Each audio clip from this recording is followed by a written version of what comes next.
Olunaku olw'eggulo lyabadde essanyu jjereere ku yafeesi ya ssentebe w'e Narem e Kyambogo nga likulirwamu Hajjat Hadija Namyalo oluvannyuma lwa Pulezidenti Museveni okulangirirwa nga yanywedde mu banne akendo.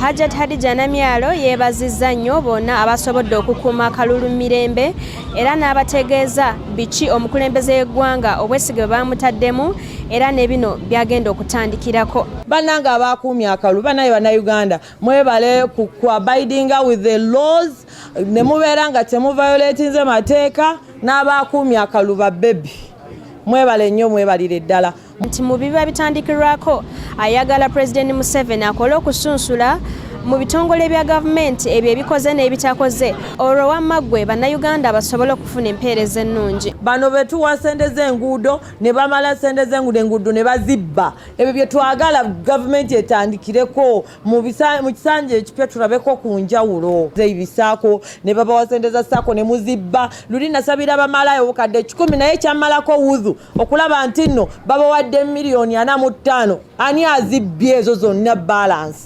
Bye bitamisa gavumenti. Waliwo abalala be balimba ezageto ne baziba wadde ne bakwata boda ne bazibagulira ne baziba. Tosobola kuyiiza muntu kikyayina kukola. Omuntu atunuulira okusinzira mu nnyota ye n'omukisa gwe kikyana asobola okukola. So senga gavumenti etuyambako president na intervening nga we yasabye akalulu ne yetuukira ku ground kuno tusaba Elise George alisitule ave mu biri ebyo bye bamuwudwinkinga nti tukoze nga tetukoze.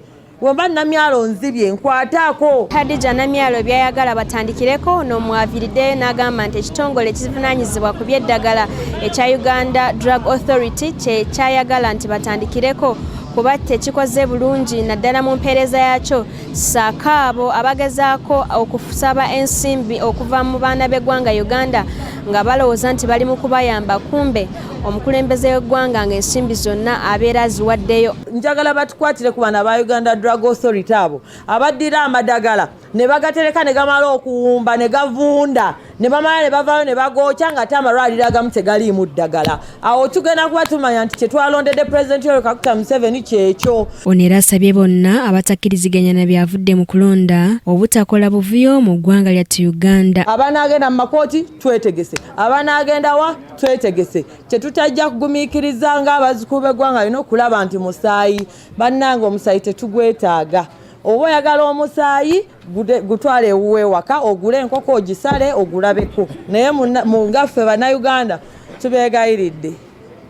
Tusaba mirembe, tusigale mirembe mu ddembe Pulezidenti Yoweri Museveni. Kurakai TV yamalindirire nze Rose Kabagahe wano ku ofisi ya ssentebe y'e Narem e Kyambogo.